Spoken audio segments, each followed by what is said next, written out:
I'm excited.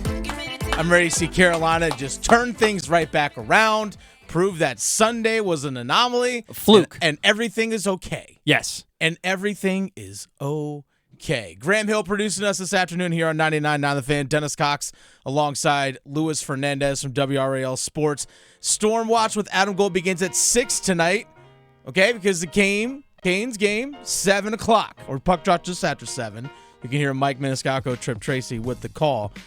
Now, seeing that the Canes are up 2-1 in the series, having just lost 8-4 the other afternoon, I should say, Louis. Mm-hmm. I hate using the term must win in these kinds of situations, but I would be a little bit concerned if New Jersey does tie this series up 2-2, especially if the Canes play bad. Now, if the Canes play well, okay, and they turn things around in that regard, then I think things are going to be okay, but I hate using the term must win, but yeah, go out there and take care of business. Yeah, it's Please? Like if must win, right? If we're dealing with like DEFCON levels, right? Yeah. If must win is like 0 is bad and like higher is good. I think. I don't know. Either way. So if you're at DEFCON levels, then that's all I need to know. If we're dealing with some like high alert type stuff here, I would say the Canes are like a couple of steps below like the must win, in my opinion. I think that it'd be really nice to get a win. The momentum would be great, but I don't want to be like the classic like Game 7 series type, cliches. But until they lose a home game at this point, I'm not too worried because all we've seen so far are the Canes dominate the Devils, and the Devils have one of the another dominating performance, scoring 8 goals. So like I'm like, what are we dealing with here? What is actual? What is fact? What is fiction? Well, I think that kind of, as we get into 3 things here at 3 o'clock, all regarding Game 4 tonight, that kind of gets into Game 3 a little bit. Game 3 was an outlier of a game. Yeah. Because it was the first time since 1983, so literally in 40 years, wow, where a team scored 3 shorthanded goals in the playoffs. In this case, it was Carolina scoring 3 shorthanded goals, one of them being a penalty shot shorthanded by Jordan Martinook, yet they still lose. So, again, that's just... shows the outlier of the game that Sunday was. And again, how often did Carolina give up 8 goals? I mean, I could pull up the schedule and check really quick, but I don't think it's many. No, I don't think it's many at all either. And that's outlier is the right word for it, because it's just everything. And we're going to go over this here later on in the show, so make sure you stay tuned. But everything, there are so many things you can point to where you just go, huh? What? Yeah. That doesn't make any sense. But it's what happened, and that's sports. Anyone can win on any given day. I would like to see Carolina get back to the physical style of play that they had in Game 2. Because in Game 2, we saw Jesper Foss had a big hit on Ryan Graves. We saw Jesper Kokoniemi just flat out level Nico Hischier in the when he was trying to bring the puck up the ice along the boards, carrying the puck out of the zone. Yeah, just absolutely flattened him. And I would think New Jersey pushed back a little bit, but they're not built for that physical style of play long term. Well, and for a game, yes, but over the course of the series, Carolina has the speed overall to match most of the New Jersey Devils. Now, a guy like Jack Hughes, Nico Hischier, those guys are elite, top end of the world level skaters. Not that Carolina doesn't have those, but they're young and spry. Yeah. Let's just put it that way. But Carolina was able to push them around physically and skate with them. And I think Carolina needs to get back to doing that. I agree, because I think right now the worst thing that could happen coming out of Game 4 is for the Devils to really have renewed confidence. I think Game 3 gave them some of that back, but I think even the Devils will acknowledge just kind of like the fluky nature of some of that, what was going on. So it's them to have that renewed confidence. With such a young team, it either goes one of 2 ways. They either just they don't know any better. They get into the playoffs and they just let it rip, and they just go to work, and you're like, wow, how are they playing this well?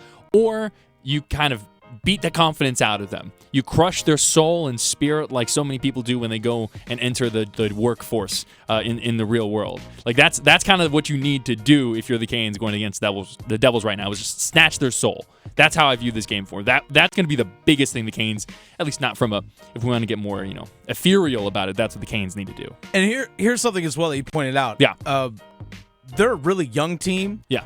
This is for most of those guys, Jack Hughes, Nico Hischier, Dawson Mercer, a lot of these guys, it's their first ever trip to the playoffs. Yeah, I mean, Luke Hughes made his first playoff start, and he had 2 assists. I mean, this is his first ever NHL. But he played for University of Michigan. He just signed his entry-level contract like a couple weeks ago. He's 19 years old. Yeah. So these guys don't have NHL playoff experience. Carolina Hurricanes, this is their 5th straight trip to the playoffs. And they have playoff series win in each of those 5 seasons. Mm-hmm. Okay, I know there's 2020, the bubble. People might count that anomaly, whatever. No, you beat the Rangers in a series. You're going to count that. Sure.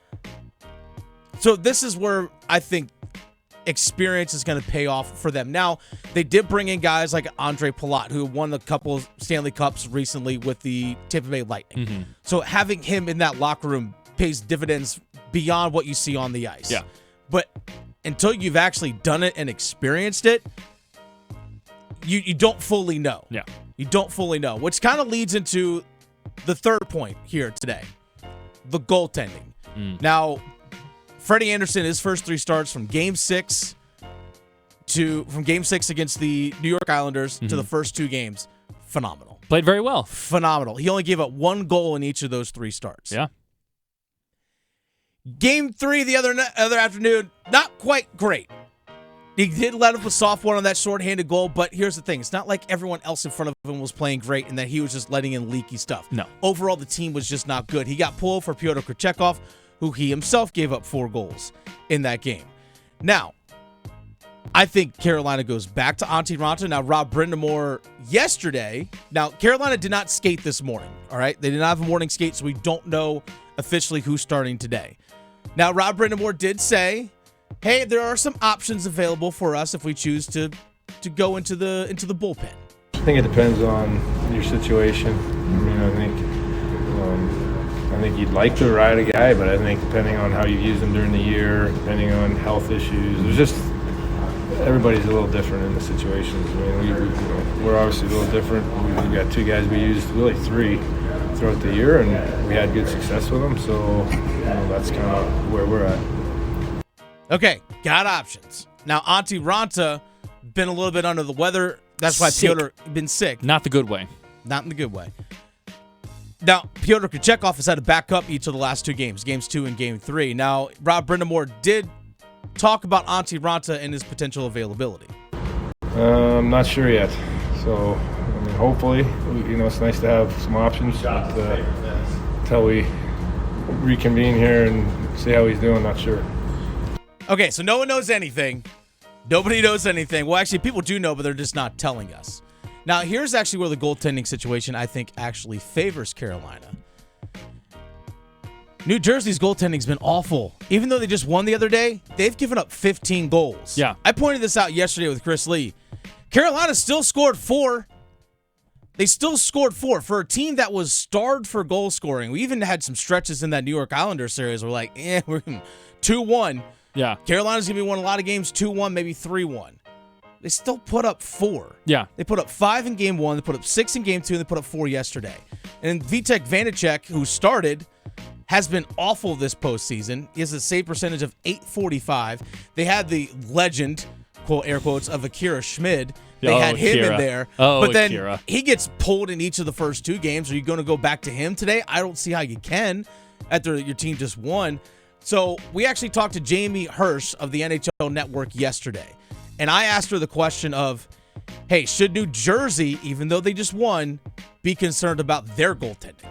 Yes. In fact, I just got off of our pre-show meeting right now, and I brought that up as a talking point, just talking about confidence in Vanacek. And is there a concern? Because, this is the first time that we've seen him start in, 6 games or something? Hasn't started since Game 2 of the first round. And so for him to have the win, sure, that's nice. But also he was playing with a hefty lead for most of the game. And you're right, he still did allow 4 goals. So I'd be concerned if I were a Devils fan. I'd be concerned because there is not really a number one go-to solid option. Now, I do think that they will go back to Vanacek because you have to, right? I mean, you won the game. Guys played great in front of him. But in terms of just strictly goaltending, I am not at all confident in either option at this point. There you go. Yeah, there it is. If I'm Jersey, I'm concerned. Yep.